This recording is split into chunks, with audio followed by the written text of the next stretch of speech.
Well, looks like I'm in here like somewhere. Good evening, good people. Um, it's been a very interesting time for me.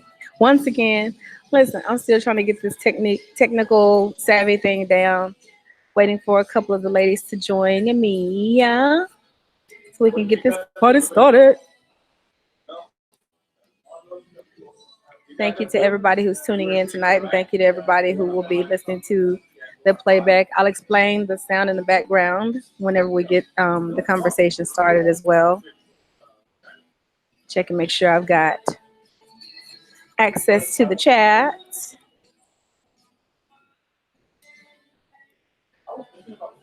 Mm-mm-mm. What an evening.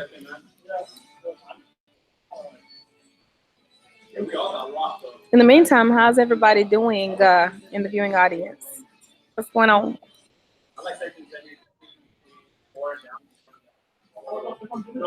Do I have someone joining? Diamond! Hey, Hey, darling, how are you? I'm good. Can you see me, or you can I just hear can. me? I can see and hear you. Okay, good. Are you rocking the Mickey Mouse ears tonight? I am. Yes. Yes, Mickey Mouse Puffs. I'm here for it. So the link did work. We're off to a good start. Excellent. I'm trying to see Yeah. if I can get this tab. Okay, so we got two. So we've got the start of a party. Will there be another? Not quite. Okay.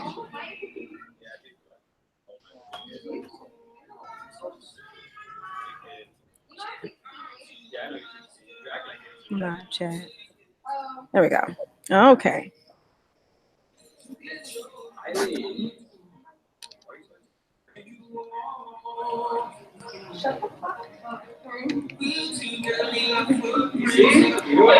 Put a little something in the chat there. So what's new with you? What's been going on? How's your week been? I'm talking to all of us. I'm talking to you currently. Oh, it's good. I was telling my sister it's interesting that you chose like a live thing because that's what I've been doing like lately. Oh, you did tell me about that. That's Yeah, true. I've been trying to do like online stuff, and so I thought it was interesting. You picked something live as well. I was like, oh wow, cool. Well, you'll notice if you go back and look at my page. Well, I've actually been at this for a second. Um, still kind of yeah. Yeah, I Still. saw you had a few girls in there. That's cool. What's that? I said I saw you had a few girls in there. I was like, that's cool. Yeah, I'm super excited about it. Hopefully everybody got the link. Yeah. So I put the same link in the chat as I did. Okay, so I've got two other people who have seen it. Yeah. Waiting for them to join us. That's all. And I'm sure like the other ladies will filter in as they see the notification if they're still up. All Oh right. my God. So I want to I want to explain my is that Tanisha? Yeah. Miss Tanisha's in the building. Hey, Tanisha. Hey, can y'all hear me? Yes. Oh, okay. Yes, we can absolutely hear you. Alrighty.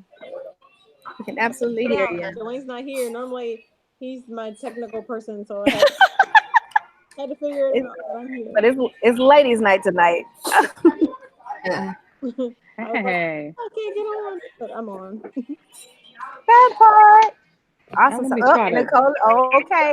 We got ourselves a party now. Nicole is in the building. We got four women. We got ourselves a party. Right on. Okay, so really quickly, I want to apologize to everybody at one time, the panelists as well as the viewing audience.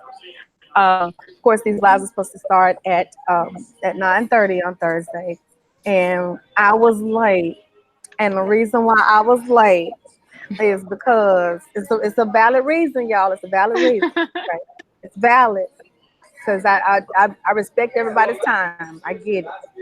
So tomorrow night, Erykah Badu is going to be doing a concert with the Dallas Symphony Orchestra. Yes. Yes, right. And Uh-huh. so I'm on the program too as one of her background vocalists, needless to say. Hey, So I had to find a dress that fit the occasion. Handle your business. I had to find a dress. I couldn't I listen. I had to find the right dress. I couldn't just yeah, I Handle mean your this is gonna BI. this is gonna be a that's magical huh? that's a good reason. That's a good reason. You, I, you know, I'm just saying. I had a valid reason. That's all. So I want to thank y'all from the bottom of my heart for being so patient, for staying up. Yeah. Your journey. Thank you so much for the congratulations. I can't let you join tonight because it's against the code. Tonight is ladies' night, and you're not a lady. I don't think. I don't think you're a lady. So you can still be a part of the conversation via chat. Thank you so much for you know for you know Hello. wanting to be a part of the night. I appreciate it. Yeah. So I had to find a dress, and so it Yes. took me longer than expected. I couldn't quite make it, home. So I'm actually joining. Hey, Melissa's in the building. Woo, woo. And then there Finally, were five Medusa. I haven't seen you guys in forever. stuff going on. Would you like to say hello, Travis? Say hello to the ladies, Travis. This is my. Hello, Travis. They said, "Hey, Travis. This is my new fast friend, Travis. I'm joining you all live from BJ's because I couldn't make it home fast enough to get this live started." Hey, Travis. Travis was so kind. This is my Was so this is kind my as to child. allow me to come into the private side of BJ's and Addison. Whoop, whoop. She's in the VIP section. I'm in the VIP. Hey. Hey, thank you so much, darling. Me and my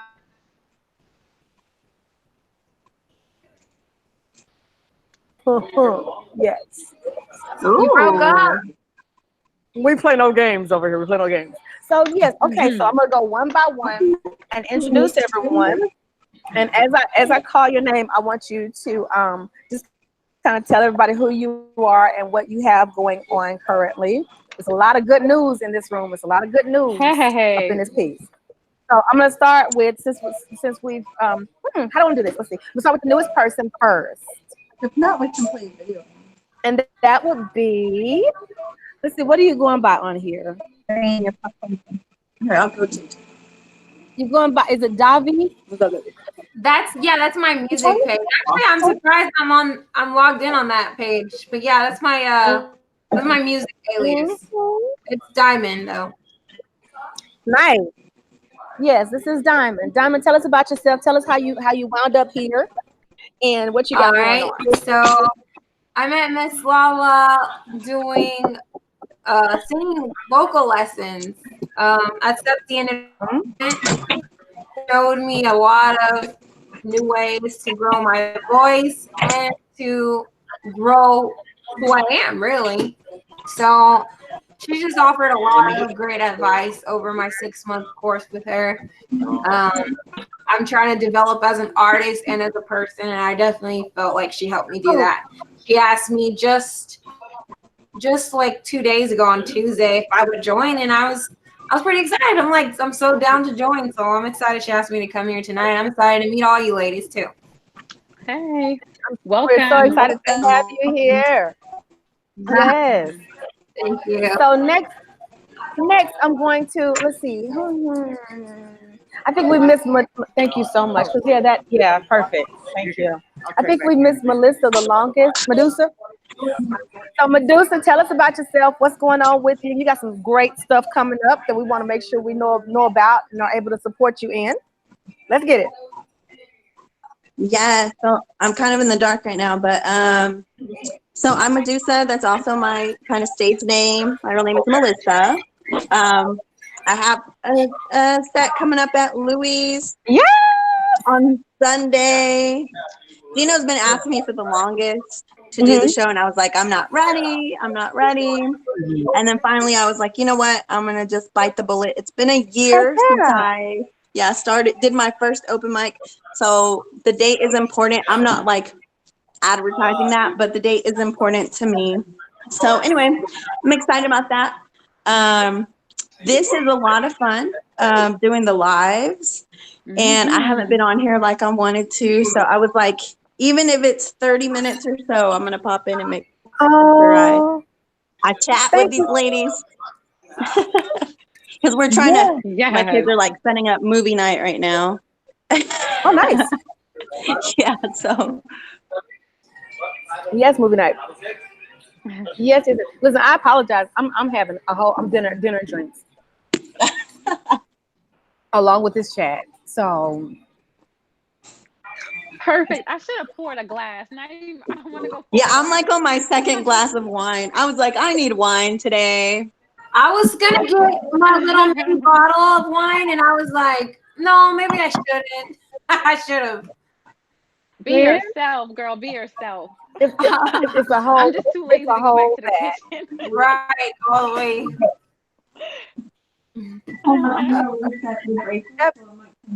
FYI, y'all, your journey is in the chat, and he said everybody is sexy. Oh, well, thank you. Thank you. Thank you. Next up, we have the second the second most long missed person from the chat, or lady from the chat, would be Miss Tanisha. Tanisha, talk to us. Who are you? Where you come? Where you? How did you wind up here? What you got going on? Tanisha. Hey, everybody else, can you mute yourself? I'm going to mute myself also. Tanisha, you there?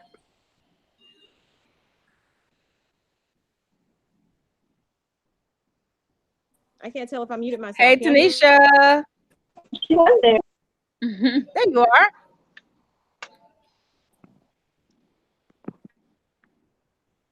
On? Tanisha, you're up. Am I muted? You're not now. Can you hear me? Yes. Can you hear me? Yes. Okay, good. Filming. Do a lot of filming, so Oh my gosh, no. That's kind of You interesting. froze, Tanisha. You froze on us. Can you give us a whole spiel again? Can't hear anymore. Other, huh? You froze on us. Can you give us the whole spiel again, Tanisha? Technical stuff happening. So I can't hear. We can hear you now, but you froze while you were telling us about yourself. So can you give it the whole thing again? Been doing a lot of filming. We've been doing a lot of filming and doing a couple of movies.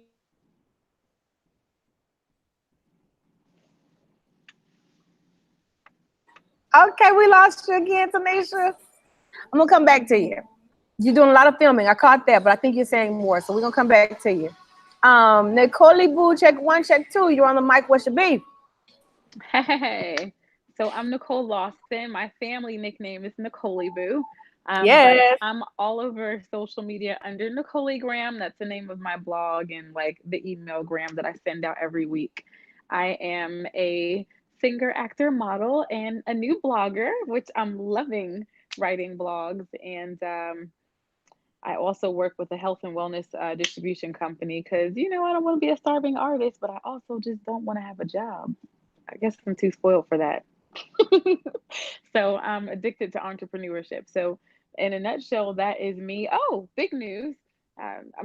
This isn't really big news, but tomorrow I film a new commercial. I'm like, so yay. So every time I'm filming something new, it hasn't got old to me.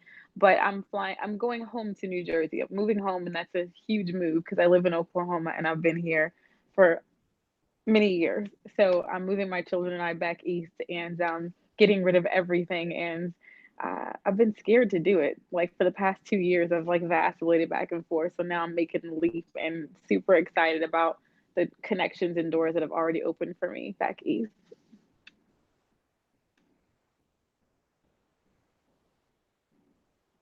I can't hear you. That's exciting. Thank That's you. exciting. I didn't know that. Yes, I've been been ready to go home. Your stuff. That's awesome. Time to go. That is cool. I've been here long enough to have, like, for that. Thank you. I've been here long enough to have like a half country accent, and like you only hear the city like when I'm mad. That part. Are you the kind that gets extra articulate whenever you get angry? Yes. Yes, darling. And I'm probably gonna be single forever for that, because it apparently makes me appear to be a man eater, because I actually want to think about what I'm saying first before whatever. Really? Yes. Due to the fact that you want to think about what you're saying first, that makes you appear to be a man eater. Yeah, I mean, I've been told that this is intimidating, and this makes I'm trying to whatever. Well, shall we start there? Shall we start the conversation there? Why not? Let's start there. Okay. So what of this whole intimidating a man thing? Do you think there's fact to that, or is it all fiction, or is it whole in part? Nicole, you start since you brought it up. I think that whenever someone criticizes you, there's usually a modicum of truth involved in it. But at the end of the day, I think that it's all about the perception that you decide to take. So, for instance, if I'm disappointed or angry about something, first of all, if I go in on you, like you totally earned it, because I've probably given you many warning shots. I probably tried to have several conversations. But even if I go in, it's not going to be like a MFRUASHIT. I'm trying to keep it PG. It's more so I'm going to list out every little thing, and I'm going to say it. I'm still going to try to be very mindful about what I'm feeling, what I'm thinking, and I want it to come across in a very intelligent way. It's going to come across probably sarcastic by that point, but I think that this is what I've noticed so far. I can't say I've been a professional for many years, but in relationships and in the working world, I think that as a woman, when we're passionate, and if you mix passionate plus articulate plus assertive about what you want, it seems like that is a problem. Not for me, but for the recipient. I had to unmute myself. I concur. Diamond, you're the newest person on the panel. What do you think about this whole intimidation thing? Do you agree with Nicole, or what are your thoughts on that? Yes, absolutely. I definitely would agree with a lot of what she was saying. I think that it can be intimidating, I think, for them. Personally, I don't think I've experienced where I feel like someone was intimidated by me.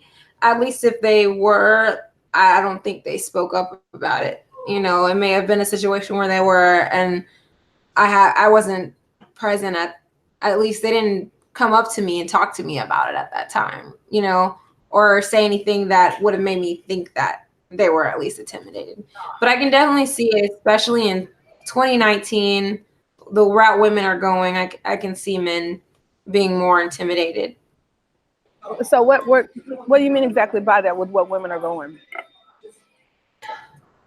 Right now, more than ever, women are speaking out about their experiences. More than ever, women they're talking more. You know, they're not as easily silenced as they've been in the past. So I see. I guess we could take the intimidation sort of as a form of a newfound respect and a way that they're learning to readjust to women being more, I would say, articulate, like she was saying about what their needs are and what's going on. Anybody have it? Oh, I'm muted. Shucks. Oh, I'm not muted. Am I muted? Okay. Yeah, I can hear you. No. So I'll take it back. I'm not muted. Yeah, go ahead. I remember. Oh, I'm sorry. Who was going? That's okay. You remember. A couple of months ago, having a conversation with both of my grandmothers. Shout out to Cherry and Althea. They probably won't be watching this, but if someone shares it to them, I love you. And it's cool that they're both alive. But anyway, they were having a conversation with me because I'm twice divorced, and they both were married to their husbands until they both passed, and that's really awesome. So no shade to that. I think that's great. But they were telling me about how in their day, you know, they knew how to stay together and they had staying power, and that they knew how to, I guess, keep a man and keep their marriages together. Now, I'm not saying that their marriages had any trauma. I'm not going to go there and tell my family business. But, you know, marriages stayed together not just because they had some sticking power. Back, you didn't have a choice. So whatever the hell your husband did to you and put you and your kids through, I mean, what were you going to do? You couldn't get a job. You could not get child care services. You couldn't get child support. You couldn't get any type of self-sufficiency services. So you didn't have a choice.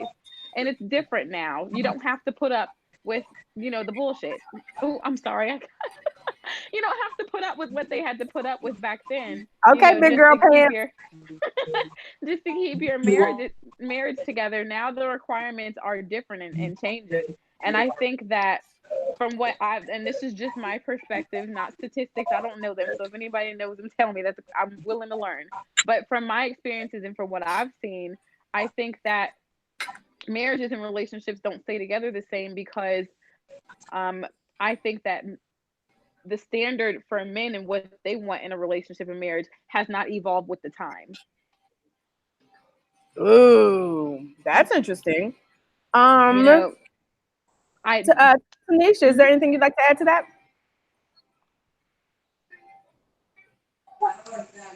Yeah. Did you say Tanisha? I did. Tanisha?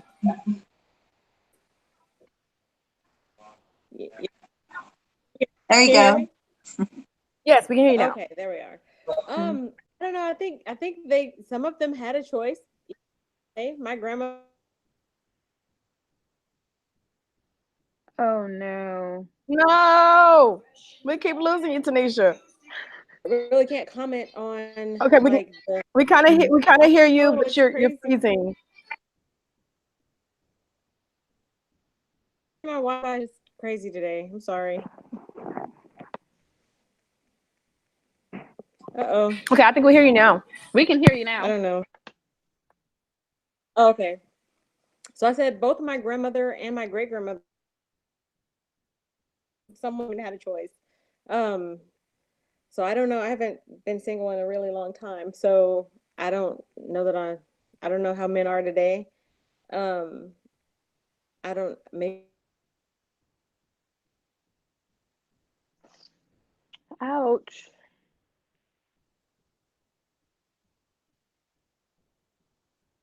So I don't know if I can answer that about today.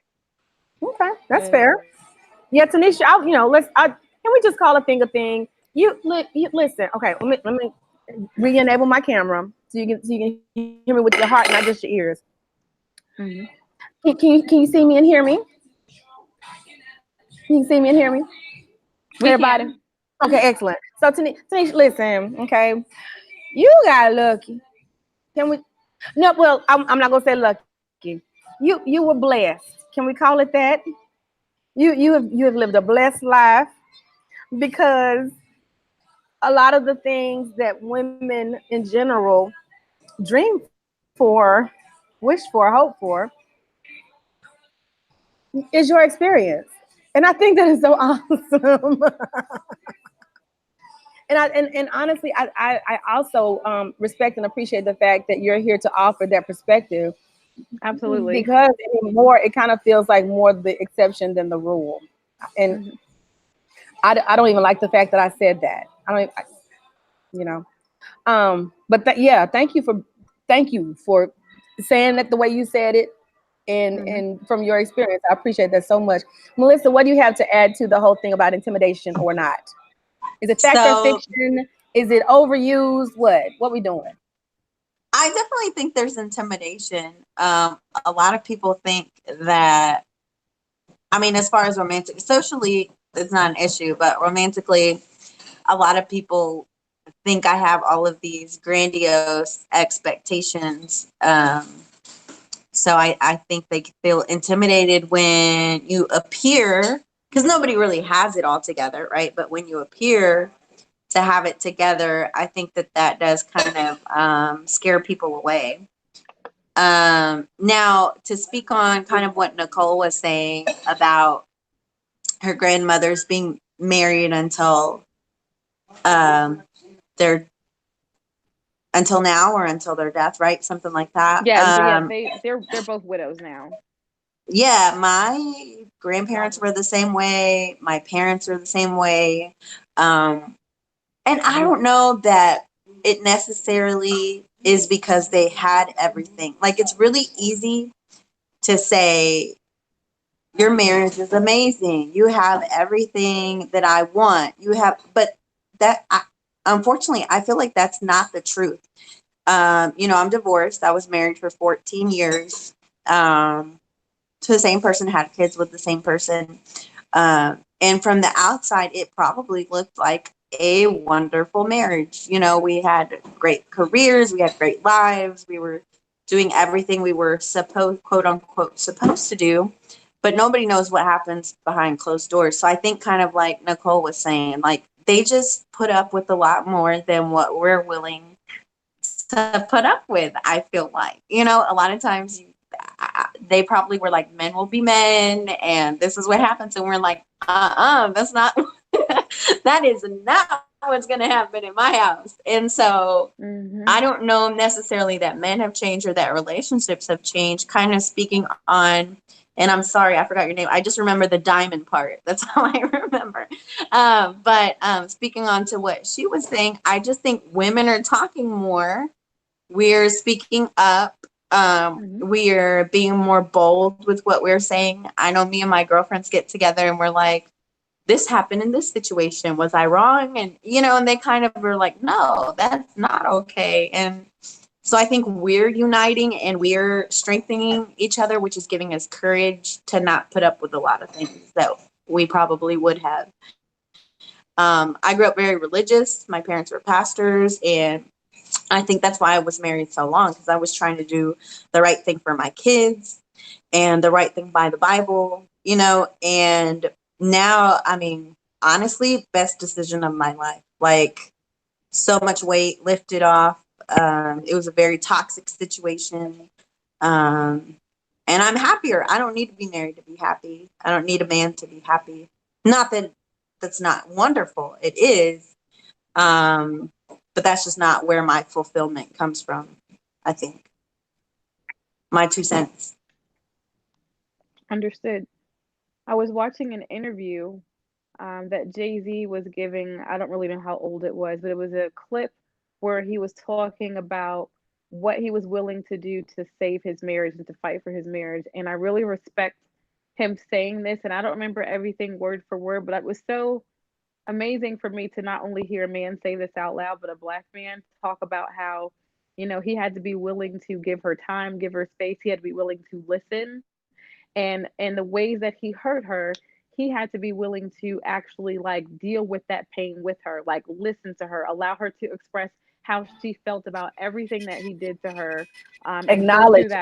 Acknowledge it, because from what I've seen and from what I've experienced, even like recently, when I say to someone, hey, like, you just hit a pain point, they want to hurry up and shut me the hell up, or I said, I'm sorry, now get over it and move right on, and then probably continue to do the same thing.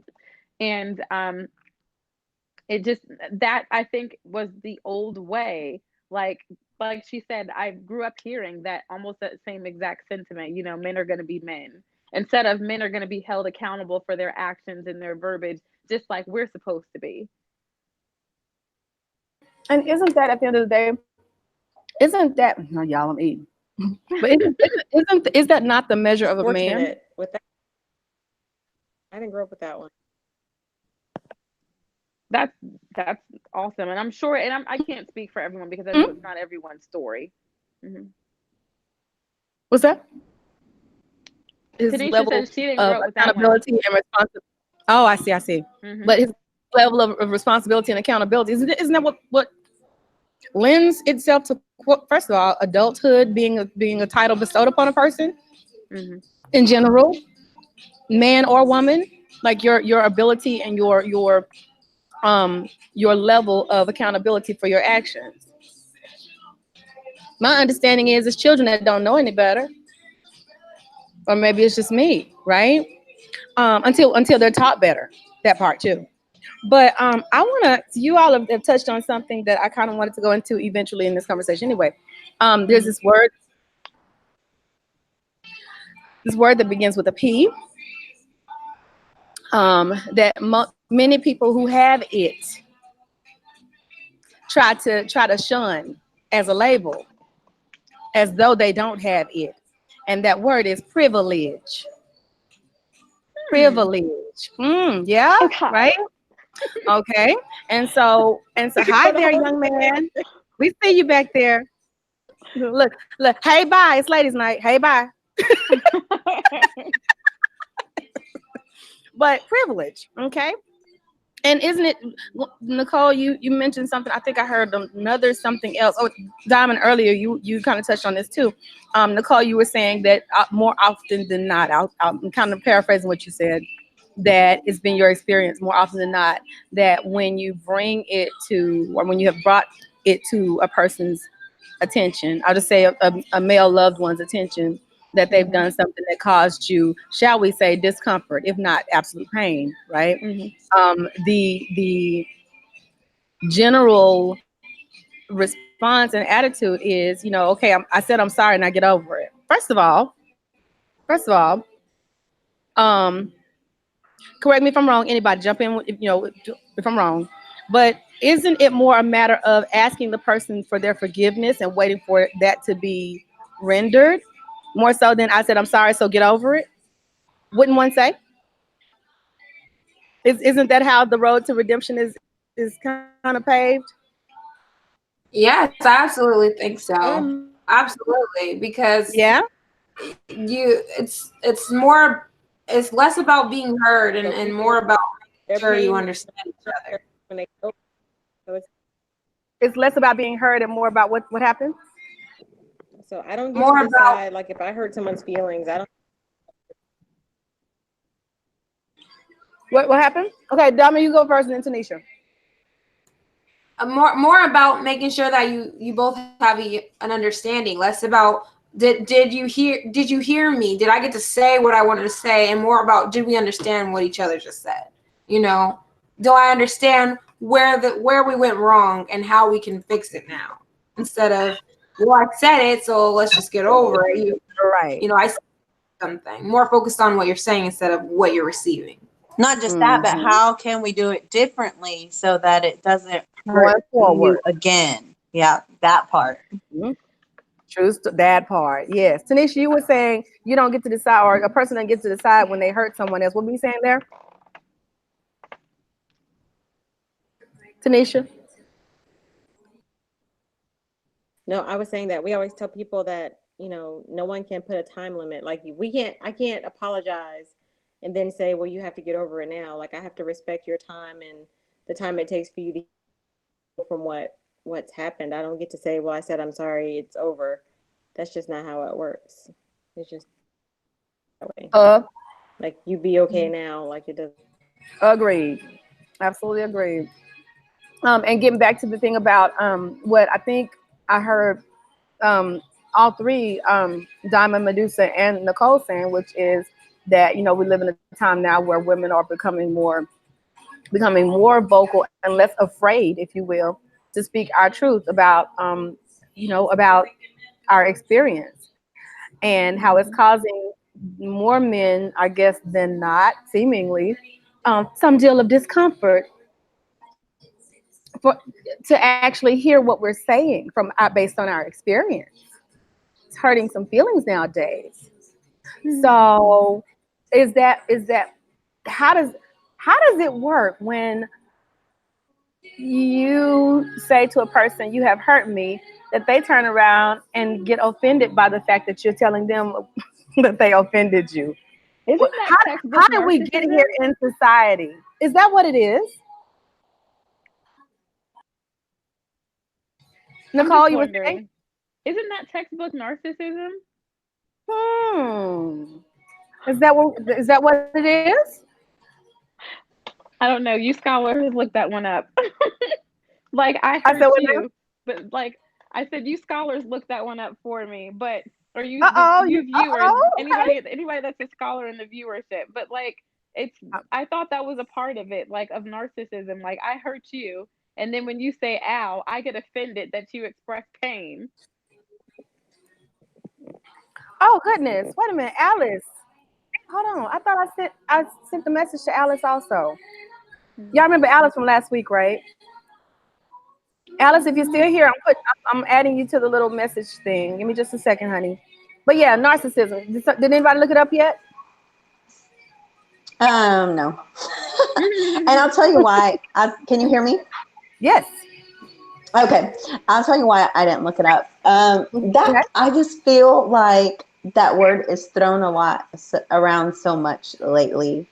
And it doesn't mean that it's not. It could be. But I think so many things could fall into the category of narcissism.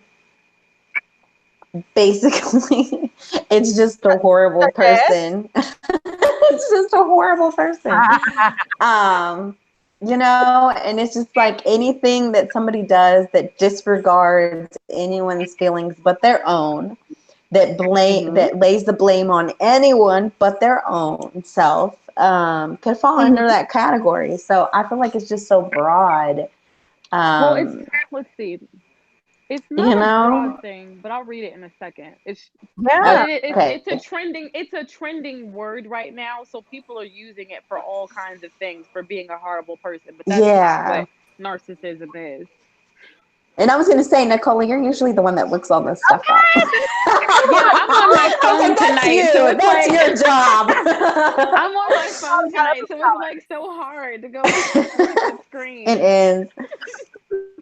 is.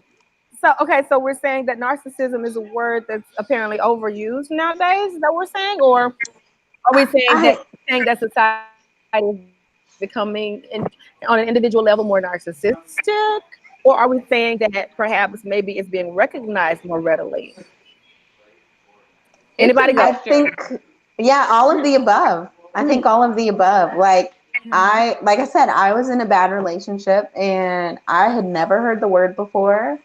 And when I started kind of doing my own research, I was like, this dude was a narcissist, you know, and then I'm like, everybody's a narcissist. Like I start looking at, I think it's kind of like horoscopes. Somebody told me this one time, and it makes some sense.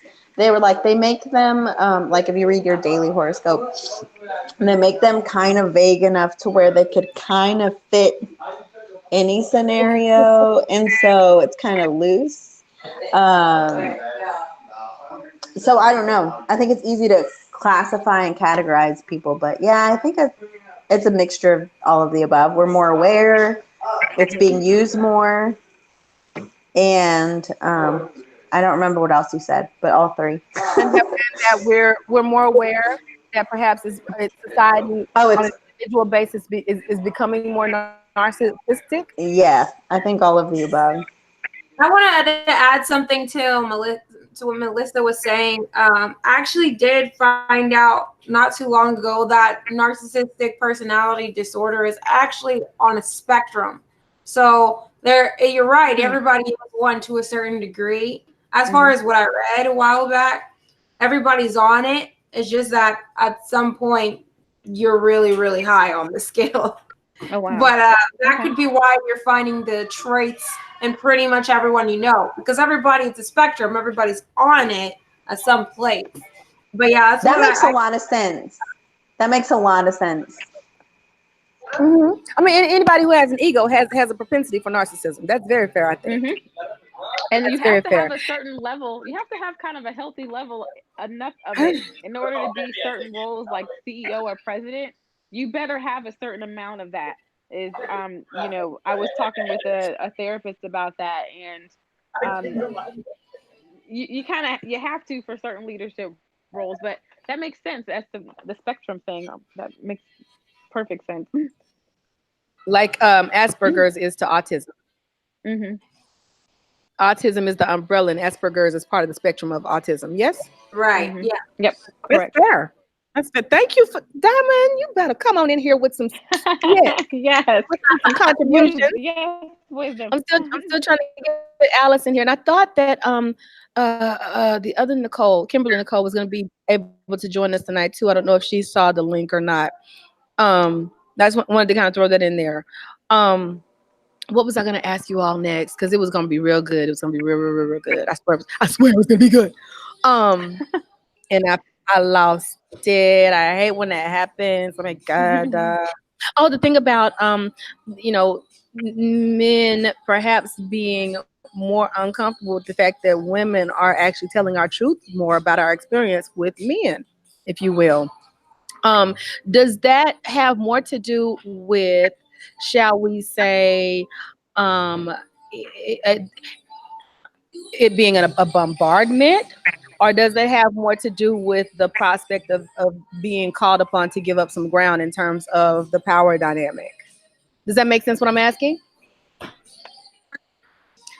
Miss Tanisha, I'm gonna start with you. I think I'm trying to understand what you're saying. Say it again. Okay. I'll restate it. So in reference to women becoming more vocal about our experience with men, just in general, just in society, right? Hashtag me too. And I have my thoughts on that in terms of its genesis, if you will, versus what it has become. Yeah. Pausing for effect, okay? But hey, sometimes, yes, darling, yes. However, I will say this: sometimes it's necessary for, as they say, the squeaky wheel gets the oil. Yes. Yeah. But if the squeaky wheel gets oil, perhaps the other wheels can get attended to also. Yep. Yep. Okay. So that being said, getting back to the question. So with women being more vocal about our experience with men in society, I'm thinking about the woman walking in New York and being filmed with the men catcalling and following her for blocks at a time. Okay. And, women's response to that versus men's response to that, married men's response to that versus single men's response to that. Because that could be my wife, that could be my daughter, that could be my mama, those kind of things. So all that being said, do you think the discomfort is coming from a place of a bombardment of information about the subject because we're being more vocal about it nowadays? Or do you think the discomfort is coming from a place of possibly being called upon to give up some ground in terms of the power dynamic that's being called a question? Does that make more sense now? I have no idea. You're talking about men's discomfort? Just women and men in society, and how women being more vocal about, she's like, listen, don't ask me because that's not my experience, and I'm here for it. Is that the truth? No, I have no idea. Listen, if I get to live another lifetime, I want to come back as Tanisha. If I get to live another lifetime, I want to come back as Tanisha. Doggone it. I want to come back to you too because Thank you. Ooh. Okay, somebody's trying to call me on Google Hangouts, and oh, by the way, another announcement. I dropped my phone today, and I'm currently on black screen status. So whoever it is trying to reach out to me, I cannot answer them on my phone. I can't. Hopefully, I can carve out some time to get it repaired tomorrow. I don't know. We'll see. But yeah, so getting back to the question, huh? RIP. What? No, not RIP. Which is RIP to the screen, not the phone. Okay. God, not the phone. Yeah, it's still the little buttons at the bottom are still showing, so it's still got some. The phone has some life. It's just the screen is dead. There's discomfort that that apparently, us. When I say us, I mean women in society speaking out, becoming more vocal about our experience, is apparently causing men nowadays. Some men, maybe not all men. It's imperative to say that, right? Not all. Okay, but the spotlight on you, Nicole. Okay, here we go. I don't know. I had it on autopilot where it was switching between screens, and so now Oh, I can't it's see it. just All I can see is you and like the little heads at the bottom. Mm-hmm. It must. I wonder if it's that part. frozen. I just switched it to me just now. But yeah, so okay, somebody's really trying to get my attention on Google Hangout. Darn it! I wish I could answer them. I really wish I could. Wish I could. Um, but yeah, so this discomfort that Mhm. women being more vocal about their experience with men at large in society, you know, be it dating, be it interaction on the road as you're passing by on the sidewalk, not the road. We don't walk on the road. Um, be it in the workplace, right? Women are becoming more comfortable or more vocal and less afraid. I'll say it that way, to speak out about our experience, and apparently that's, you know, causing some intimidation, shall we say, among Mm. men in society. So do you think that that intimidation is coming from a place of bombardment with information because there's more of that information is coming from us?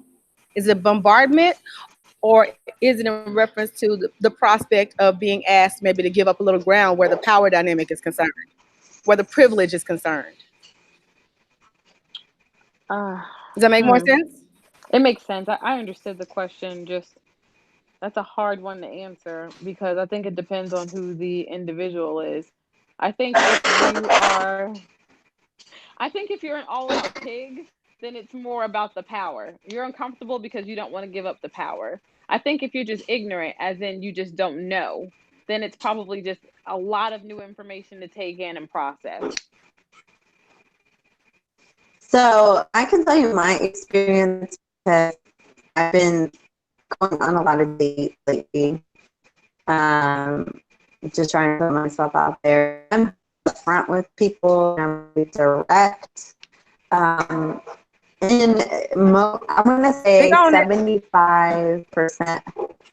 75% of guys are honestly like, I find your directness, assertiveness very refreshing because there are no like hoops, no games, no that I have to kind of this persona to through like real raw communication kind of thing. The people that I think are most intimidated by it are the people with the biggest egos. They're the ones that are used to playing the games. They're the ones that have kind of learned how to manipulate situations, how to kind of talk their way out of things. Those are the people that I found are the most bothered because they're like, this is not what I'm used to. I'm not going to be able to use my like lines that I always use, my plays that I always use, because you're not about that, you know. So I a good way to weed out people, like honestly, it's very good to be it, but I don't know what to do with this one. Oh my gosh, I'm so sad. We're having so many cutouts right now. Yeah. Like Um, Kimberly came on. Diamond, did you have something to add to that? Yes, so I definitely want to say that I think it's a little bit of both.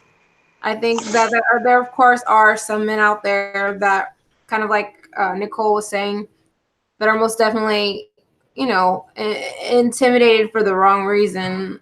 And the wrong reason I would say would definitely be because you're afraid of a switch in power. But I mean, it's kind of like, would they know? Would they know if they were actually why they were being intimidated? Because you know, this is how society everywhere has always been. Men have always been the leading power in most societies. I don't know of one where women were the main power. And I just think that it may be making people a little bit uncomfortable, and people as in some of these men, and they may not even know why themselves why they're a little bit uncomfortable about it.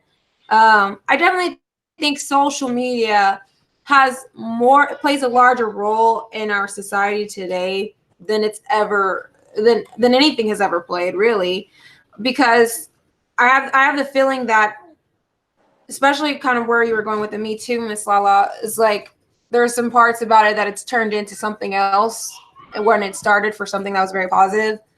I think social media has played a role to where it's making people think this is everyone's opinion. Everyone feels this way. Everyone feels that way. You know, because you read social media and you get one extreme and another extreme, and not just that way, but exactly that way. Right.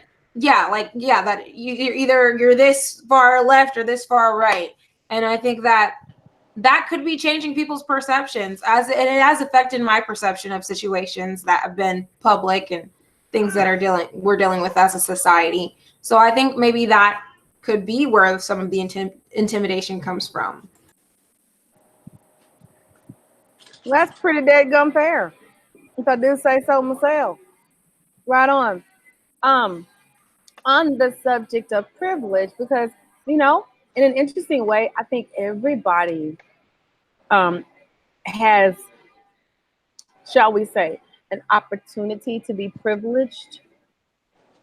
Is that fair? Not necessarily that everybody is privileged in some way, shape, or form, but everybody has a. You got this as a privilege. You got that as a privilege. Well, you got this as a privilege. Well, Yeah. you know what I'm saying? So men definitely have a larger stake in the privilege game than honestly they'd like to admit to, I think.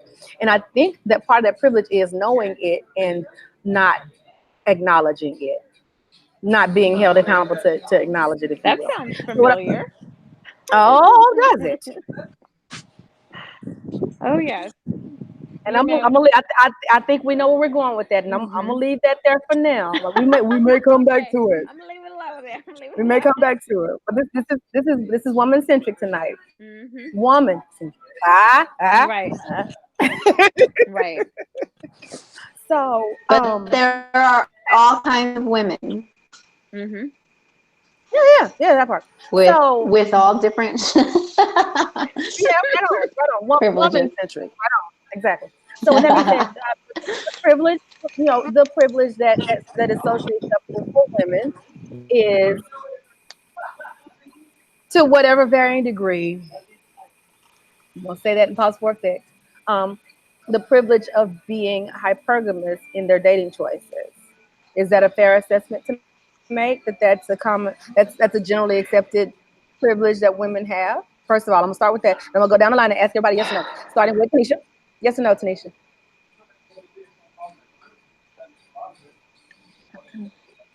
I'm sorry, I have a kid distracting me. What did you say? Okay, so about women having the privilege. Well, what I was saying was everybody pretty much kind of, to some varying degree, has the opportunity to be privileged in some respect. And in the case of women, one of the things that we have the privilege of, the socially accepted privilege of, to some varying degree, depending on what kind of woman you are and what society you operate in. But okay, Melissa, I'm gonna switch off of you since I'm talking. But to some varying degree. So for women, in general, for the most part, it's socially acceptable to date and marry with hypergamous pursuits. So my question to you is do you agree with that statement or no? And I'm gonna go down the line with everybody with the yes or no before I go forward. By hyperbolous, you mean trying to marry up? Meaning date. Yes. Start with Tanisha.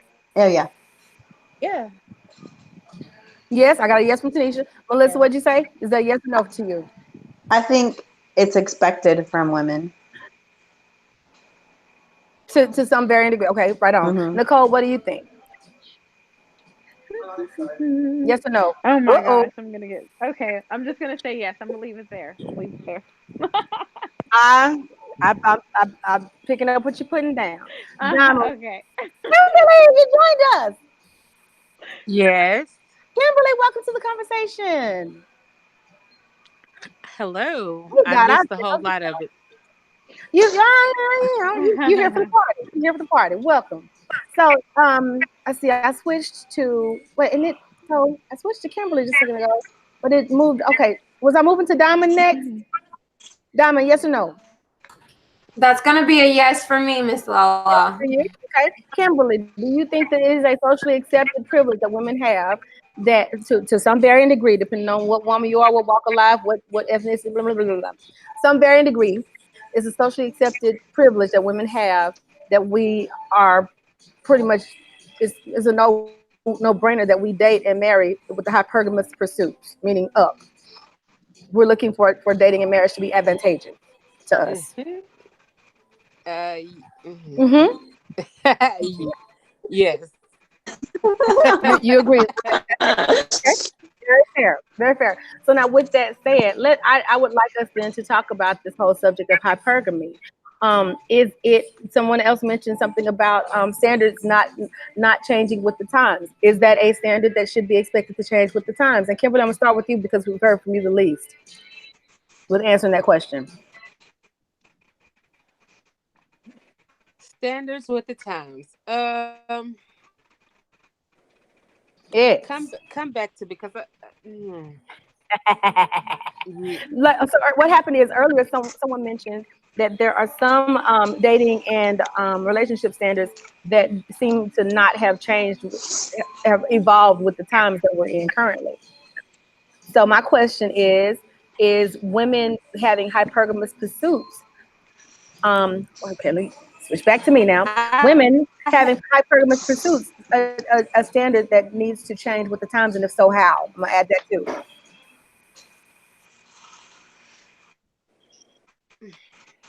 Okay, can I be in the middle because there are some people that have not changed and that stay in the same state that they're in. Let's say socially at large. How would that benefit us to change it? The question is, should it change? No. No. Okay, Miss Tanisha, jump on in there. Why do you say it shouldn't change? I'm listening.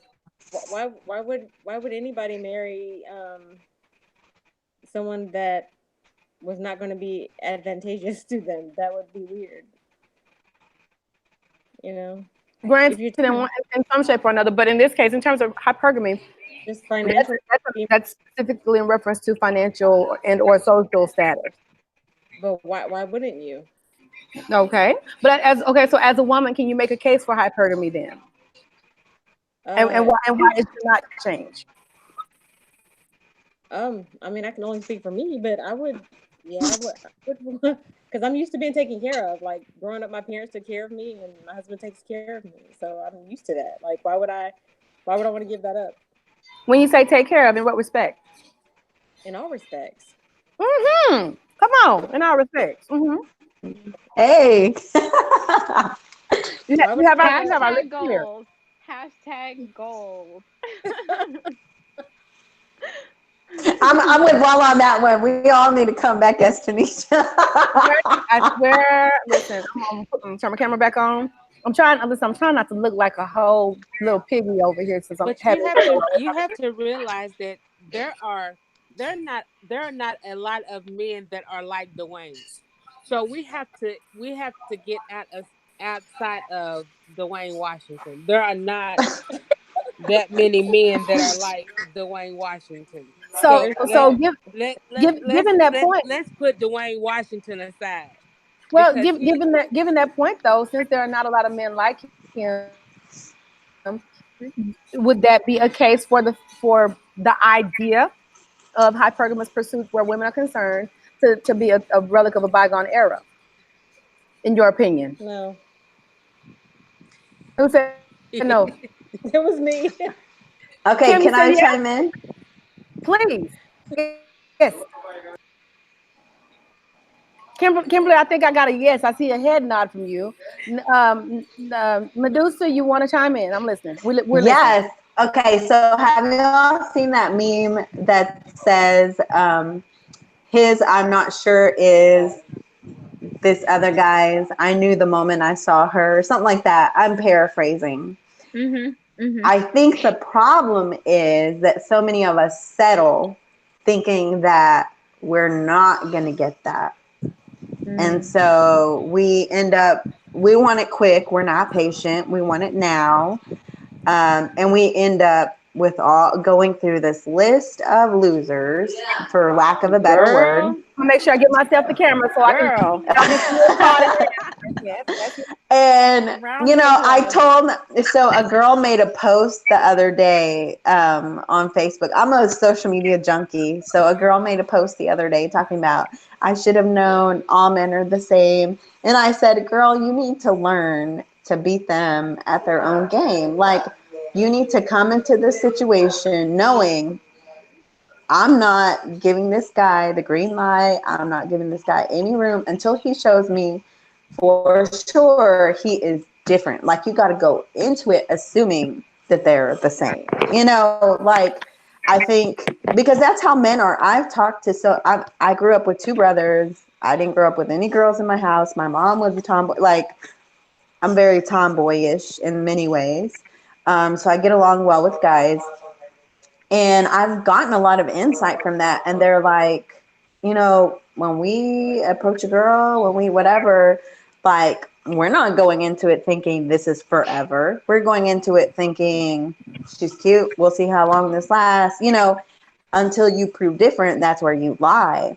And I think girls tend to idealize men because we want everybody to be, you know, Tanisha's situation. And that's not the case. Like, so I think the reason there are a lot of men that don't live up to that is because we accept less than that. If we held them to that standard, they would meet to rise it for the right woman, not for everybody. Pass the plate. But for the right Doors woman. of the church.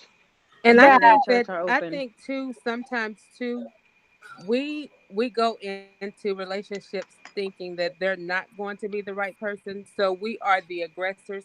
And if they're not going to do what we want them to do, we take over. That's true too. Yeah, that's true too. Because if the you're other not extreme. going to give me, if you're not going to give me what I want, and if you can't do clutching what I my want, pearls right now, then I'm going to do what I feel like I deserve. I'm just saying. Yeah. That's true. Yeah. And so that's what, when I said at the beginning, like, I've been dating a lot, I go into it, I'm like, this is me. This is not my representative. I'm not putting on a full face of makeup and eyelashes and all this shit for you. Like, this is who I am every day. Do you like it or do you not like it? If not, let's keep it moving. Like, you know, I mean, why parade my representative when that's not me? Miss Diamond, what do you think? I don't know your name, but I agree with you. Yeah. Tanisha's like shaking her head like, oh my God, I'm so glad. I am so glad. Yeah, I have no idea. Diamond, what are your thoughts on the subject? Do you agree or disagree? What do you think Can I say one more thing before we? Yeah, absolutely, Kimberly. Because let me tell you something. We look at too, whatever our father figures were, we have to go back to that. Whatever our father figures are, we look at that as a mold. And whatever that mold is, and if you don't add up to what that is, and you can't give me what that mold is, then I feel like, hey, I can do it myself. If you can't do it, I can. Just saying. Or here's another one. If that mode was one that was emotionally painful, then it almost kind of like sets you up to look for, maybe subconsciously seek out and accept that same thing. That's true too. That's true. Because I'm gonna tell you, I'm getting ready to be totally honest. My dad was he was a ladies' man. I am 44. My brother is 45. And I'm getting ready to be 45. We are actually 4 months apart. I'm just saying. So you seek out people that tend to be like. Well, come on, transparency. I'm just saying. You seek out people that have the same characteristics as your father, but then it's not the same thing. Because my dad was a provider. He was loving, but he wasn't there all the time.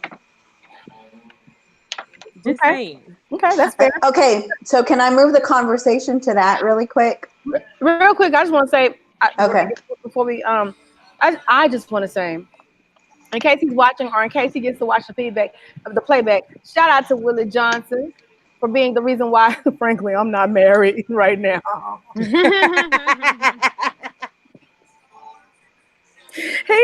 not the sole reason, but he is a very prevailing reason, because quite frankly, I've measured every man that I've dealt with romantically against him to no avail.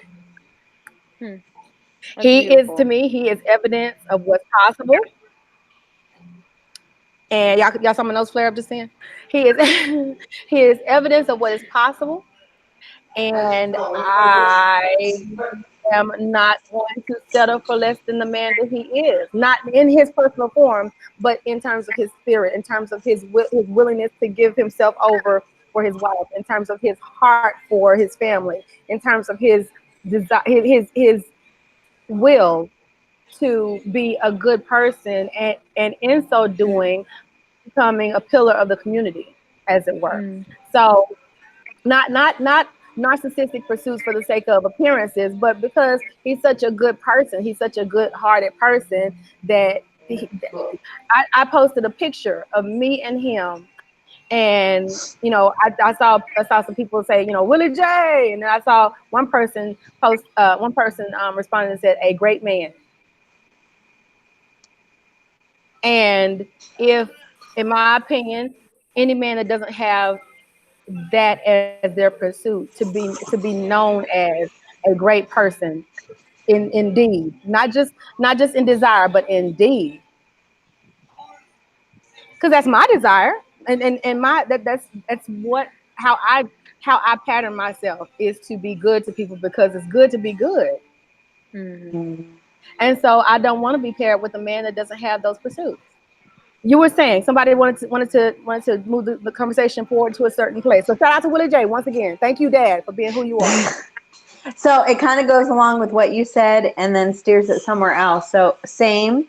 My dad was an awesome father figure. He was by no means perfect, but like I said, he was a pastor, and I saw him kind of devote his life to other people. I knew, like, spiritually speaking, if I ever felt anything, any fear, any kind of anything, I knew he was the pillar, and so I agree with that. But that came at a cost.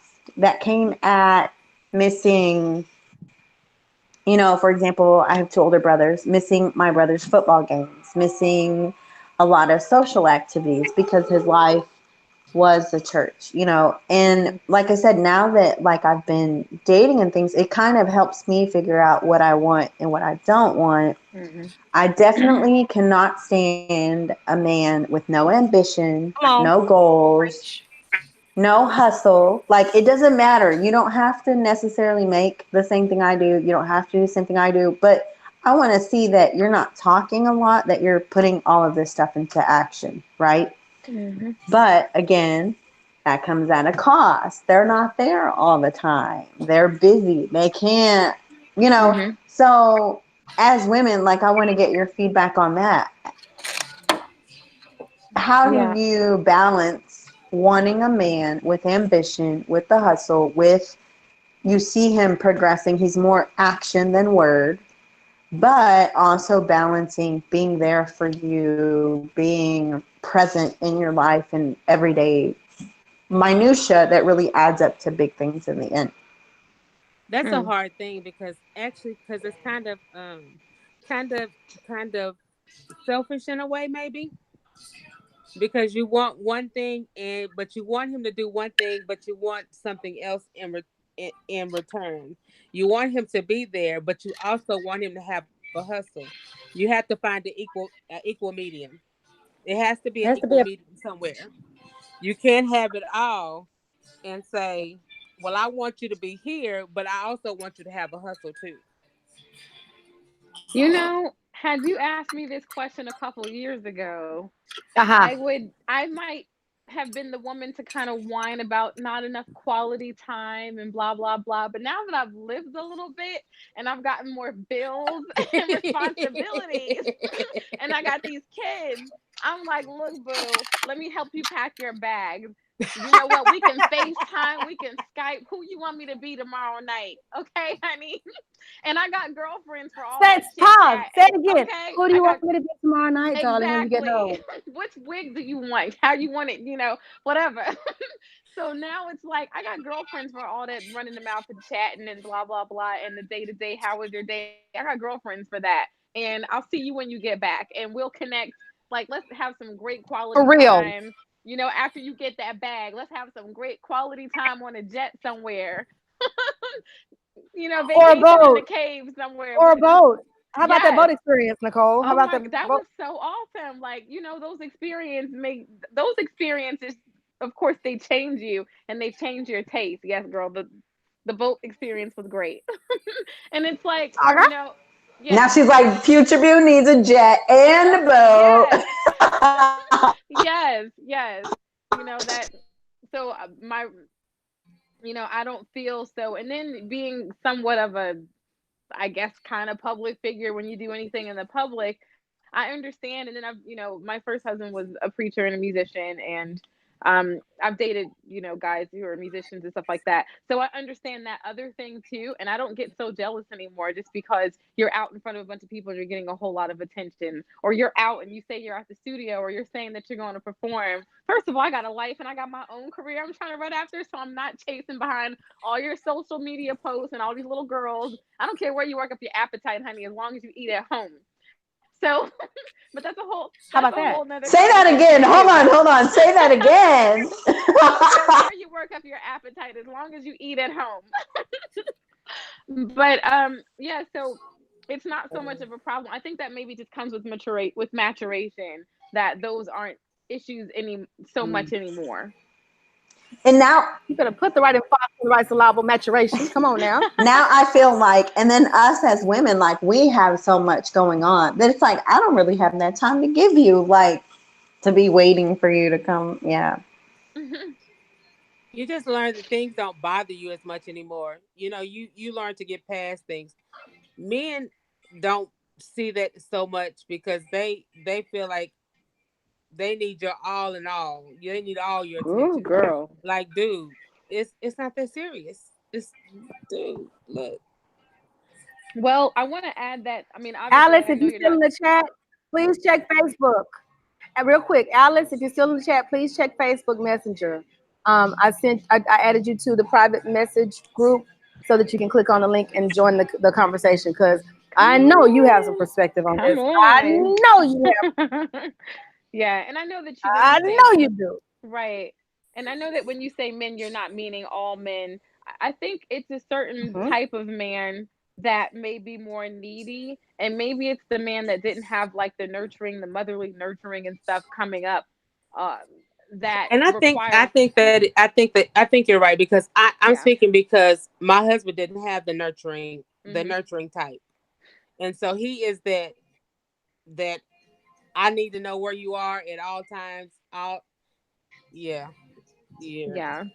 Like, I've learned from. So Diamond has been pretty silent. Diamond, you still with us? Oh, she's on mute. Yeah, I'm here. Okay, Diamond, what are your thoughts about this? Okay, so Melissa, you took the conversation somewhere, and thank you for that. Thank you for moving the conversation forward. So, what are your thoughts on the idea of, I guess women kind of wanting this and that, wanting the nurturing and presence, but also wanting a man who has ambition and who has prospects and is upwardly mobile. Did I paraphrase you right? First of all, Medusa, come in, Medusa. I'm sorry. Say that again. Did I paraphrase you correctly? Yes. Okay. So Diamond, what is your answer to what Medusa said? I would most definitely think you can have. I think you can have both. But I kind of agree with what Nicole was saying. You will have to find the balance on your own as well. Find out what works for you, because you're not going to be able to get I'm getting a call Yeah, for Audrey. She's yeah. I don't know think what she's seen the happened. instructions. I just ignored the call because it said y'all were calling me again. Yeah, that's what I'm saying too. Okay. Well, yeah, I was just saying that I definitely think that you can have both, but I think that it's the balance starts with you. Anything that you want, the balance starts with you. It doesn't say it would start with him. I would definitely say it starts with you. What is the balance for you? You know, what does that mean to you? And I think that you can get that by doing what you can do, because you can really control yourself more than anything else, you know. Mm-hmm. It's all about perception, and you can get that nurture. I think as long as you put yourself in a place where you know you'll be able to receive it, you know, if I'm making sense. Mm-hmm. You're absolutely making sense. Yes, ma'am. We got Alice. Alice is trying to join the conversation. Alice, if you can hear me, you're in Facebook. You're in the messenger group. Good deal. Now You don't click have on the link. popcorn left or no? Huh? Popcorn? Popcorn? Sorry, I didn't know it was not muted. So yeah, Alice, click on the link so you can join the conversation. Has everybody given an answer to the question? Did I miss anybody? I think everybody's answered. Can I get a yes from everybody that has answered? Yes. Yeah. Okay, cool. So and Kimberly, I know you answered. Tanisha, did you answer the question? Do you have an answer? I can't remember.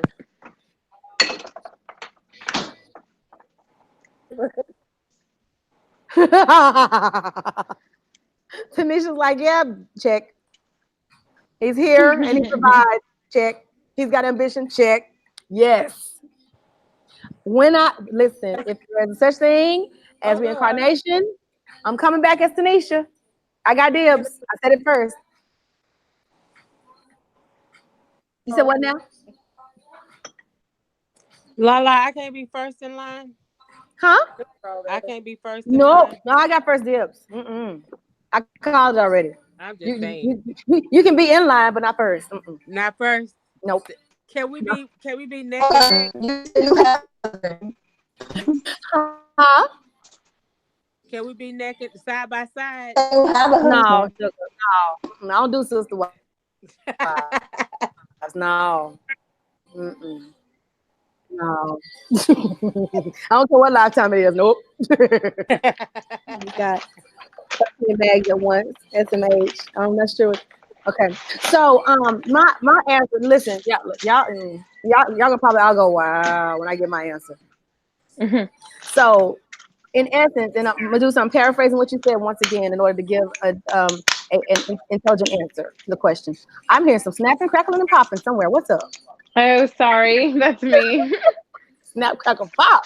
Okay, so I believe that the initial, the splinter statement, if you will, was that we women seem to, not all, whatever, seem to want both and, which is a man who is present, a man who is nurturing, a man who is who makes time and makes an effort to do things. And we also want that same man to be a quintessential provider and to have ambition and pursuits. Is that a fair assessment of what your statement was, Medusa? Medusa?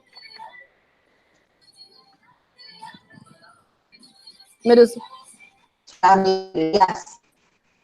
Yeah, yes. Okay. So my response to that is, I heard, not all men can do that. I heard, well, you got to give some variation of, well, you got to give a little to get a little, blah, blah, blah. Here's my thing. Okay. Uh-oh. Okay. I think it was Medusa that talked about, not being patient and just settling I'm here. Okay. I think that if you have in mind what your ideal is, that's also why I'm not married. I have in mind what my ideal is. I have a mother who has married not once but twice. Okay, and Mhm. both of the men that she married made working an option for her. An Hmm. option.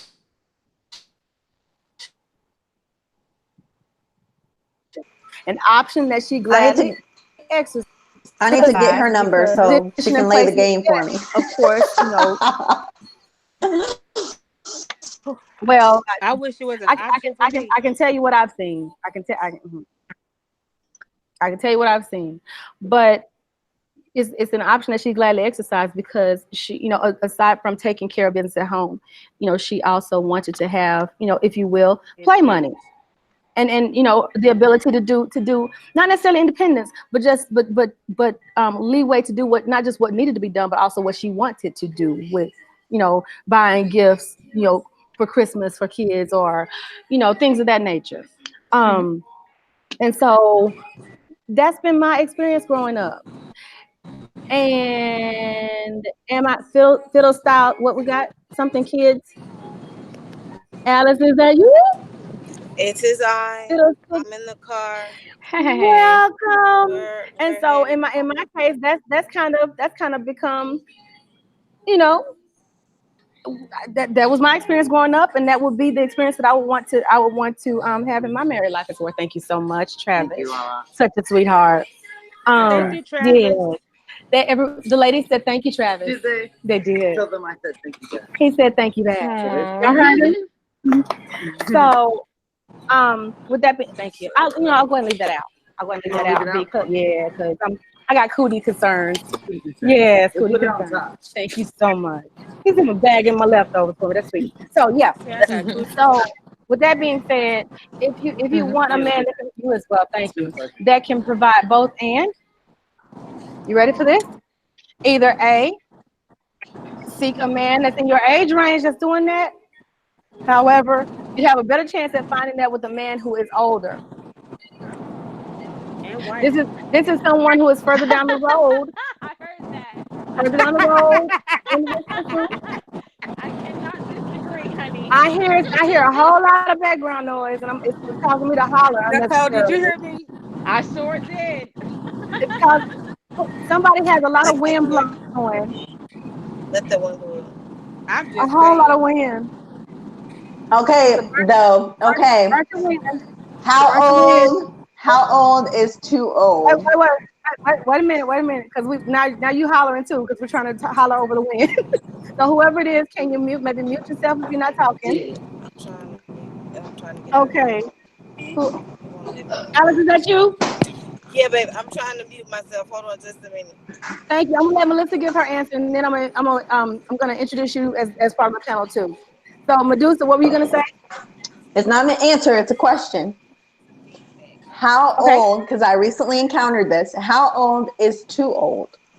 That depends on you also. I'm 44. I wouldn't go no more than 20 years over my age. See, and I think that's still a lot, though. That's Kimberly's level of because let me her tell you limit. something. He can leave me all his money because I'm gonna make sure he have some, because he gonna leave it all to me. I'm just saying. And I'm gonna make sure he's white.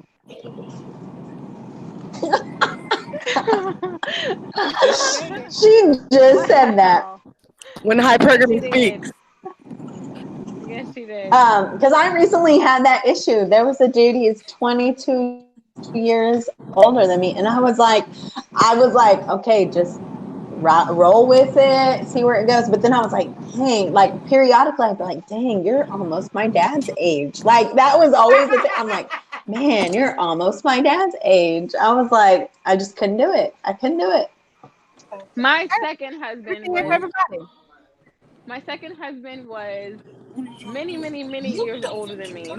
But he catfished me, honey, because he was in really great shape. And when we were dating, I did not, like, there was no way you would believe that he was this much. Like, he was more, I'm going to say this, he was more than 15 years older than me. That's all I'm going to admit.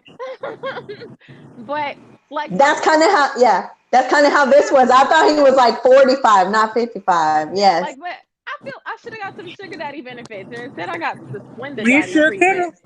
I got the Splenda treatment, honey, and it was a whole nightmare. I'll put it like that. But I don't think I would ever go that. It really was. I don't think I'll ever go. Like, I don't think I'll ever go that much older again. Like, I don't care how much money you have. Like, well, you know what? Let me take that back. It depends on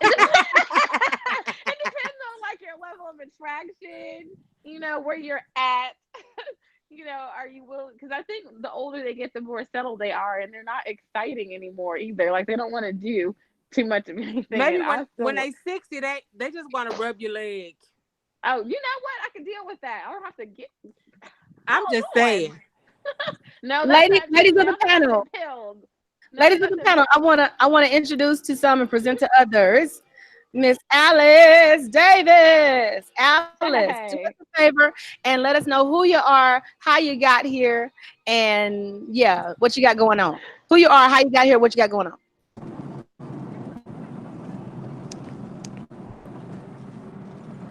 Alice? Yes, she is. Yes, she was. We're in the car. Headed home. Give me a minute. Keep discussing. I'm gonna be back for the benediction. All right. Oh, okay. That's not for the benediction. We got. It's gonna be in about 20 minutes. I'm on it. Oh, right on. Okay. 20 minutes. I'll be back. Right on. Okay. So Nicole, you were saying. I apologize. I want to make sure. It's all good. It's all good. I think that was it for that. I just made a note that nowadays they want more than. You know, they want more than just a leg rub because now they got pills and stuff. And I'm like, that just messed up the game. Oh my God. That don't help everybody. That don't help everybody. I'm just saying. I have a question. Just kind of contrasting what we've been talking about tonight, where women are gaining more power, more intimidation, and then back to contrasting where we're looking at the traditional values of things, having a man take care of you, all those kinds of things. Could it be that men are maybe frustrated? They don't know exactly what we want. Do we want to be docile? Do we want them to take care of it all? Or do we want to be recognized as independent women? I think that we as women, as in this country, the United States, I think that we're sending mixed messages. I would say that we were. I would say. I'm curious to see if you ladies agree or disagree. See, I'm going to tell you what I want up front. I don't have no. I'm very vocal. So I'm going to tell you what I expect. Knows what you want, and you state what you want off the cuff. No chaser. I'm gonna tell you what I want, and it's either you can do it or you can't. That's fair. And that is very fair. I get that. So don't get upset with me if I do it myself. Well, okay. When you say if I do it myself, what does that mean, though? If I do it myself with you present, or if I do it myself absent of you, which one do you? Meaning, because I've heard you say do it myself several times. So that means if I ask for something, say like I say, I'm not gonna say anything. I'm gonna say a pair of shoes. My shoes, these shoes that I want cost $1,500. Wow. I like red bottoms, and that's what I want. And if you can't do that for me, then I'm going to do that for myself. So don't get upset if I do it for myself. And don't get mad because that's how much money I spend on a pair of shoes. Because I work just like you work. I'm just saying. That's where that intimidation factor comes in. Like, if a man thinks that he's unable to provide it, or maybe he's in a position to where he can't yet, kind of being angry at the fact that you can get it yourself instead of settle for whatever it is that he can provide, and that's it. Well, here's my question to that. Is that a matter of feeling less than adequate, or is that a matter of feeling like you don't have total control? Which is that a control thing, do we think, or is that a matter of, wow, I wish I could do more for the woman I love? Maybe it could be a little bit of both, though. It depends on the man. It depends on the person. It definitely depends on the man. I would definitely think so. with the anger, would we then say that if the anger is projected at the woman, is that in reference to feeling less than adequate, or is that in reference to being angry that of not having control over her? Does that make sense? What I'm saying? Mm-hmm. Like, I what is think it's both. anger motivated by? I think the anger is motivated by both. I think the root of it is a feeling of inadequacy. But if you feel like you're inadequate, there's going to be a couple different reactions you can have depending on your motive. You know, if you are a person who's, I mean, if you've got a pure heart at the end, at the core, then you're going to face that feeling of inadequacy with, okay, what can I do, because I love, what can I do to make this better or to do better or whatever. But if you're a person who is just a pig or who's a narcissist, you know, then you don't care about the other person. It's about you and your projection of how powerful or how amazing you are. And now you're not being seen like that in this person's eyes, and you don't have control. So then you're going to go for the control, and that's when you're going to project that anger on that person. That's fair. That is very fair. Hey, shout out to Melissa. Thank you so much for stopping in tonight. Good night. I know you had movie night to get to, so enjoy movie night and have a beautiful evening. I think I'll be able to make it to Lock Johnson's Playground on Sunday, I believe it is, right? And I look forward. Once again, Medusa and another really good friend of mine, Takivia, are going to be featured at Lock Johnson's Playground on Sunday. Awesome. Louis in Deep Ellum. I have a showcase that Septian Entertainment Group is doing that I must attend because I got a couple of superstars that are performing in that showcase on Sunday. But after the showcase, my expectation is that I'll be rolling on down to Deep Ellum after the fact. The showcase is taking place at Gas Monkey Live. So it's not the outdoor deck, it's the other location that's kind of like the bar and grill. But yeah, if you're available and interested, it's a bunch of amazingly talented children doing their young people doing their final showcase of the year of the season, and they're pulling out all the stops. Two of my, as one parent put it, two of my daughters in songs are doing a duet together, a duet that Whitney Houston and Mariah Carey did, and I'm really, really excited to see what it looks like on stage because we've worked very hard on the harmonies and stuff. So yeah, that piece. So again, shout out to Medusa. Break a Lash on Sunday. Also tomorrow, I didn't mention this in the live, but tomorrow night I'll be performing with Erykah Badu as her background vocalist with the Dallas Symphony Orchestra. It's a sold out show. It's gonna be magical, and I'm very excited. Again, that's why I was late getting the live started tonight because I had to find a dress. Yes, she had to be pretty. Just saying. So, inadequacy or loss of control, and go. Who was going? I'm not sure who's next. Hey, real quick, shout out to, was it Tanisha that needs to hop off? Mm-hmm. Tanisha, have a beautiful night. Thank you so much for joining us. Thank you so much for your contribution to the conversation. We will see you on the next Thursday.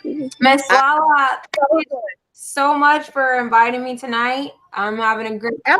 I'm loving this panel. I hope that I get to come back because this was a lot of fun.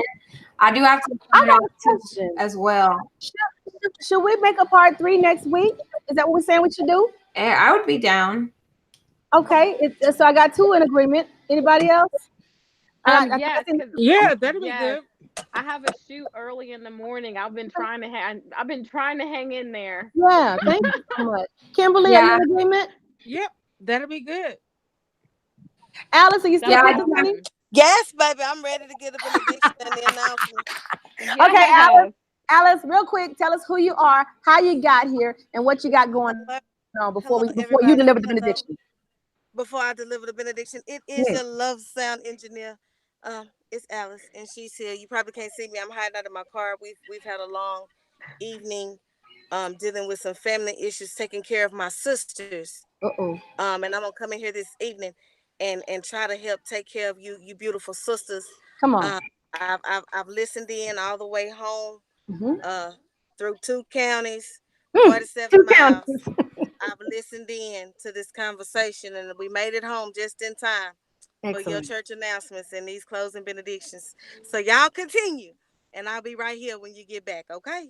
Okay. So, closing remarks. Diamond was saying, I want to say real quick, Diamond, are you still with us? Have you left? She Diamond just took off. logged off. Okay. Well, hopefully she'll get to watch the playback to the end. Diamond is one of my daughters in music too, and I am so proud of myself for inviting her to be a part of this conversation. I'm looking to make the panel more diverse. Diverse. Yeah, and age range as well as ethnicity. And so I actually asked her if and if Go she ahead. she had one or two friends in her age group that may be interested. And I'm very, very thrilled about the choice that I made in asking her because Diamond, in my experience with her, she's very insightful. She's um Mhm. she's a deep thinker, and she's very empathic also. I again, I'm proud of the fact that I made that choice because I'm sitting over here listening to her responses, thinking, "Well, go ahead, young lady, go right on ahead." Right? I'm so grateful. Um, Kimberly, do you have any closing remarks? I do not. Okay, thank you so much for joining us tonight. Hopefully, you can come back next week. Nicole Boo, check one, check two. Do you have any closing remarks for tonight? May the Lord watch between me and thee while we're Give absent. it to him, sister. I know, because Give it that to One us. from Nicole is a another. diva right there. She a diva. I be seeing her on Facebook, diva. Honey, no, Oh, listen. hey. Nicole is living that life, that She golden sure life. is. I see her. I I said, am oh, look at her. I'm living my life through her. I am See, fearlessly just trying to chase everything I should have been chasing a long time ago. Y'all just keep me in your prayers. Gotcha. done deal, done deal. All right, Miss Alice, you ready for the benediction? I'm ready for the benediction. Oh, Listen, y'all, it's not that hard. uh-huh, It is not that hard uh-huh. to obtain everything you desire as Come long on. as you are positioned to do so. It's not so much about, I heard a lot about, we marrying up and to real honest husband like material dudes. Everybody talking about was Sister Tanisha, whatever her name was Bay goals and relationship goals, and Hmm. everybody can't have one of her husbands. It's plenty of those men out there, but you're so worried about trading up and what we can do for me and not what we can do for us. So it's not Hmm. hard to obtain those goals and find the one compatible to you. I promise, as soon as God took the rib and made the woman, it was something. It's a man out there missing his rib, and he's missing you. So don't count yourself out Mm. from Ooh. whatever failures Ooh, these Jesus. folks that's on this narcissism spectrum. That's the funny. You give me something new, la la. Every time I come to your show, your people bring me something new. Now they got the spectrum of narcissism, like the autism now, so you can get a check for being an asshole. Excuse me. I mean, you can get a Hmm. check for being ugly. I'm not understanding. I'm not understanding. You give me something new to have to comprehend every week. I thank you for challenging me and to spread my horizons, because that's the dumbest crap I'd have never heard of in my life. Y'all are giving these ignorant people license to be even more ignorant. Don't walk up on me like that, cousin. You and my husband walked up on me. I'm sitting in the car. Now you checking on me. Uh-oh. Next time I'm gonna pack a pistol. I'd have shot you. I've told the people something different. I love you. I love you. See, it's not hard. It's not hard to find the one who loves your sound. Flaws and all. I don't Wow. want that. I heard that too. I don't have to put up with it. That's what's wrong. We don't want to endure Oh, nothing. You don't want to put up with stuff, but you want the one perfect for you. He perfect for you, but that pinky toe might curl up backwards. You never put a sock on him and call it a day. But you want to give up. You want to give up and not endure. It say when he find a wife, he find a good thing and obtain favor. So you passed him up because Mhm. he was sitting on the bus stop and you was driving. You passed him up and he was the one to give you everything you wanted, desired, and need, but you passed him up. I did. I passed him You're up. his favor. You're the favor. You what give him the 6 figures. You're the one that births the drive and the ambition and to produce those great things for that man in life. But Y'all you're go so ahead busy now. You hear? looking after a red bottom and a Birkin bag, and who gonna be sugar daddy next week? And we dating around and we flopping around. And we got this boy. I'm dating. I'm living my best. And ain't nothing wrong with that, boo. Do you? Please let us understand there is nothing wrong with living your best life. But you can't do that and hope to obtain and be found with the one looking for you. And then there's that. So we have to be intentional with the way that we're living our lives. Intentional. We cannot, you put that big P word out there. We can't use this millennial privilege and say, oh, that's just the way it is now. And that's the way we're going to have our tea and nobody cares. Just take this from you. Thank you so much. Thank you. Yeah, we're good. Thank you. We can't do that. And as sisters, we gotta we've got to keep enforcing that. Yes, tell your stories. Yes, don't stop letting these little boys play like they men's in your life. Of That course, part. that's why they get mad. That's why they get mad, because a lot of things are being called out now, and men have to now take the responsibility of the things that they've done and the way society has led them to do, and the way social media has perpetrated that it's okay to do, and this is how we're gonna live in the 2019, and the old way is the old way, and this is what we're doing, and you'll forever be chasing after a bag, forever be looking for Mr. Wrong and Mr. Right. You'll forever be doing without, going lacking, not living up to the full potential of your life, because we're not positioning ourselves to be responsible, not just for our actions, but for our reactions. Praise the Lord, saints. That's fair. And I want to add to that.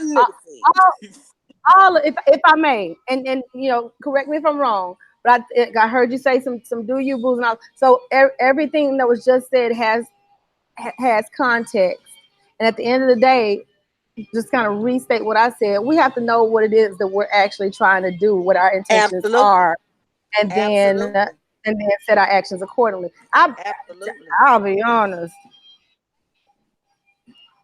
There's a lot of things that I'm able to do that I made a post earlier about a couple of days ago about my being unmarried and me being asked the question, why am I not married?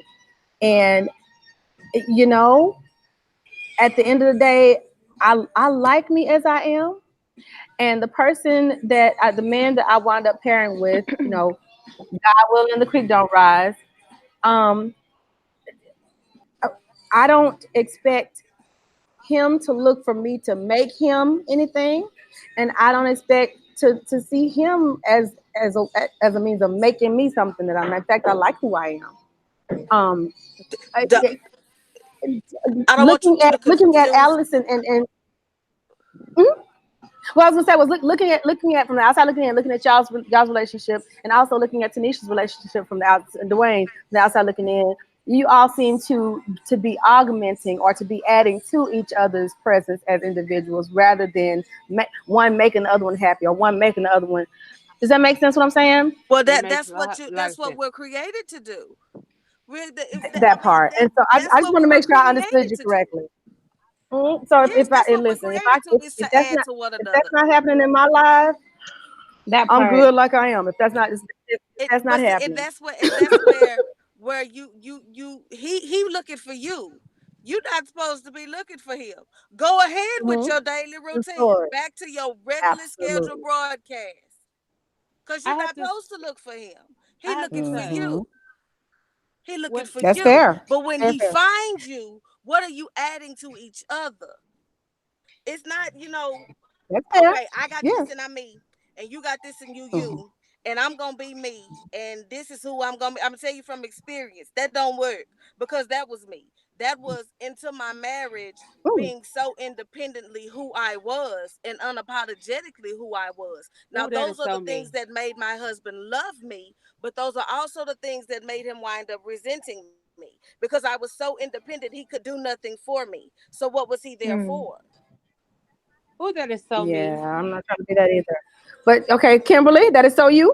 That is so, because my husband's been liking, we've been knowing each other since we were children, and he's been liking me since we were kids. And he was incarcerated, and we got together, and so we came together. And I was already my own self person, and so learning to be with somebody that has been incarcerated in their mindset.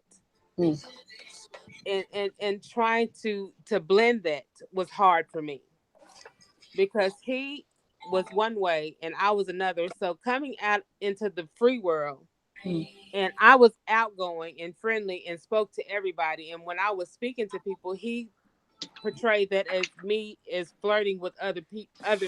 It was men. When I speak to men, it wasn't women. It was just men. And so when I would speak, he would take that as me flirting with other men. Oh yeah, and that wasn't it.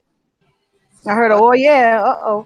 Oh yeah. That was just my personality, and so I felt like I was trying to change who I was to fit him, and that was not me.